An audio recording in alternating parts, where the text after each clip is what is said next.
I've got bad news. The metronome is making you a worse musician. I know it's hard to believe. Everybody says you gotta practice with the metronome. It's the secret to playing with good time.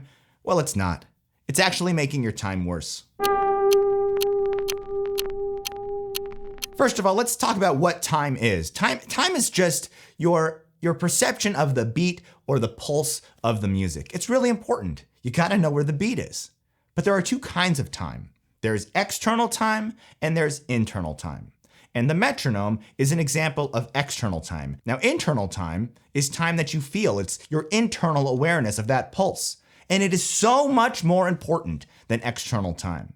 You need to be able to feel that beat as strongly as possible. You have to be so clear about that felt pulse that it doesn't actually matter what happens externally because you are so secure in knowing where that beat is. And when you practice with the metronome, you are giving up that autonomy of pulse. When I went to college, a music school, I started playing with these drummers who knew all of these advanced ways of messing around with the beat, playing polyrhythms and metric modulation. And as soon as they started doing all that fancy stuff, I got lost. I got flustered. It was like the rug was being pulled out from under me. It was a terrible feeling. And it was because I was listening for the time. I thought, well, one of the most important things when it comes to playing with other people is to listen, right? You want to listen to the drummer so you can play in time with them. There's some truth to that. You do need to keep your ears open, but if you are so invested in the time of others and you have no inner time within yourself, you're really done for. Because what would happen is these drummers would do these fancy things and I'd get lost. Because I was listening for that consistent groove, and then when the consistency went away, that was it for me. Now, on the other side, you can also think about like a drummer who doesn't have good time and maybe they're dropping beats or they're speeding up or they're slowing down.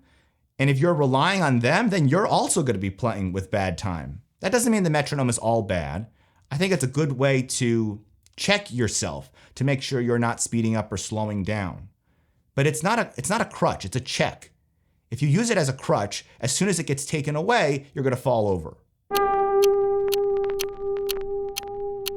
So how do you improve your sense of internal time? The secret is not to be listening for the time, but to be feeling it and to strengthen that feeling by focusing on subdivisions. I'm sure you've heard about subdivisions before. It's basically where you divide a beat up into different parts. Instead of feeling quarter notes like 1, 2, 3, 4, you can feel eighth notes, 1 and 2 and 3 and 4 and, or triplets, 1 and a 2 and a 3 and a 4 and a. If you do that, you're not going to need the metronome. Because what is the metronome really doing? It's keeping you consistent. It's making sure you don't speed up or slow down. Well, why do you speed up or slow down in the first place? It's because you don't have a sense of where those subdivisions are.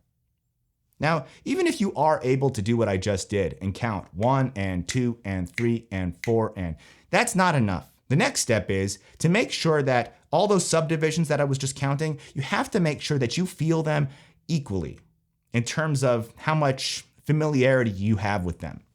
Let me use another example. When you do count 1 and 2 and 3 and 4 and, you're feeling those downbeats, likely, more strongly than you're feeling the upbeats. The downbeats have more gravity to them. There's more to grip onto.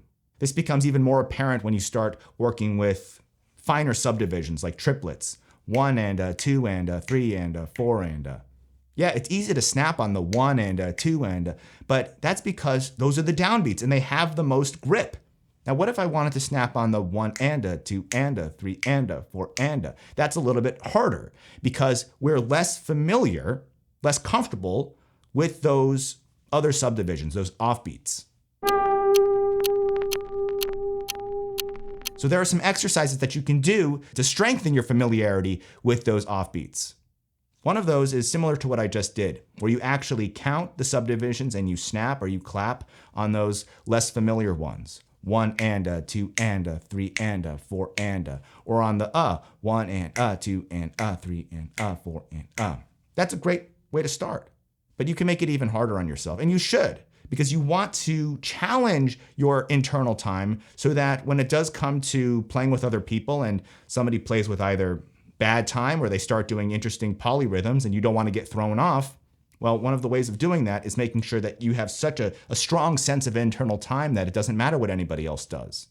And in order to strengthen that, doing this exercise is really going to help. So what I want you to try is to pick any rhythm and start with something simple, something like a standard ride cymbal, like a swinging ride cymbal rhythm.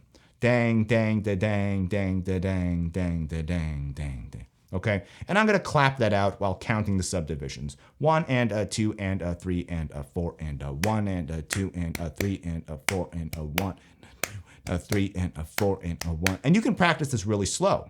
I encourage you to do so if it's challenging. 1 and a 2 and a 3 and a 4 and a 1. That's one way of making it easier on yourself. But you can also just shrink the exercise. Maybe we just focus on the 1 and a 2 and a 3 and a 4, 1 and a 2 and a. Okay, so we have the first 2 downbeats. Now let's add a little bit more. Let's add that 1 and a 2 and a 3 and a 4 and a 1 and a 2 and a 3. You can also jump right to where the problem spot might be. So maybe you're having trouble with that well, just focus on that. 1 and a 2 and a 3 and a 4 and a 1 and a 2 and a. So we have this basic rhythm. And now what we're going to do is shift it over. We're going to displace that rhythm by one part of the triplet. So a triplet has 3 parts, 1 and a 2 and a 3 and so on. You can also think of it like triplet, triplet. So I'm starting this rhythm, this dang, dang, da, dang, dang, da. I'm starting that on the first part of the triplet. Dang, dang, da, dang, dang, da, dang. Now, instead of starting it here, let's start it here. So we have to move everything over by one part of a triplet. And I'm going to build it up just like I did before. So you can follow along. We're going to start off with just the first note. It's going to be the and. 1 and a 2 and a 3 and 4 and a 1. Ba. And.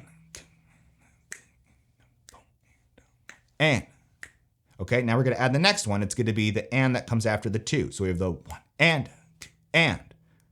Ba, ba. 1 and a 2 and a 3 and a 4 and a 1 and 2 and. Then the next one's going to be right on that 3. 1 and 2 and 3. Ba, ba, boom. The next one is going to be on the and of the 3. So it's going to be like 3 and. 1 and 2 and 3 and. Here we go. Ba, ba, boom, ba, ba. That's one full cycle right there. 1, 2, 3, here we go. Ba, da, do, da, da, do, da, da, do, da, da, do, da. Let me move it to the piano now so you can hear what it sounds like with some actual notes. Here it is on the piano, but you can play it on any instrument. We're gonna use a simple arpeggio going up the C scale. So we're gonna arpeggiate up like this, but with the same rhythm that I did before. So if I don't displace the rhythm, it sounds like this. 1 and a 2 and a 3 and a 4 and a 1, 2 and a 3. Just like that. Now what we're gonna do is shift it over. So you wanna count real slow until you feel comfortable. 1 and a 2 and a 3 and a 4 and a 1 and a 2 and a 3 and a 4 and a 1 and a 2 and a 3 and so on. Here it is a little bit faster. 1 and a 3 and a 4 and a 1 and a 2 and a 3 and a 4 and a 1 and a 2 and a 4. So you can see my body moving when I do it, and that's because in order to pull this off, I need to have such a strong awareness of where that pulse is, because I'm not playing it. In fact, I am playing against it. I am playing and emphasizing notes that are close to the downbeat, but not on the downbeat. And that's where things get really tricky. Your beats are getting closer together.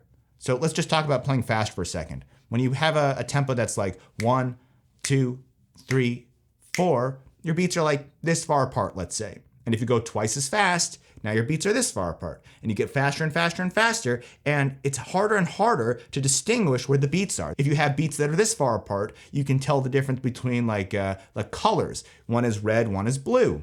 As they get closer, it's like, okay, now we have red and maroon. And if you don't have a keen sense of color, if your eyes are not able to see clearly, then you might have trouble distinguishing the red from the maroon, and it might just look like one sort of reddish color there.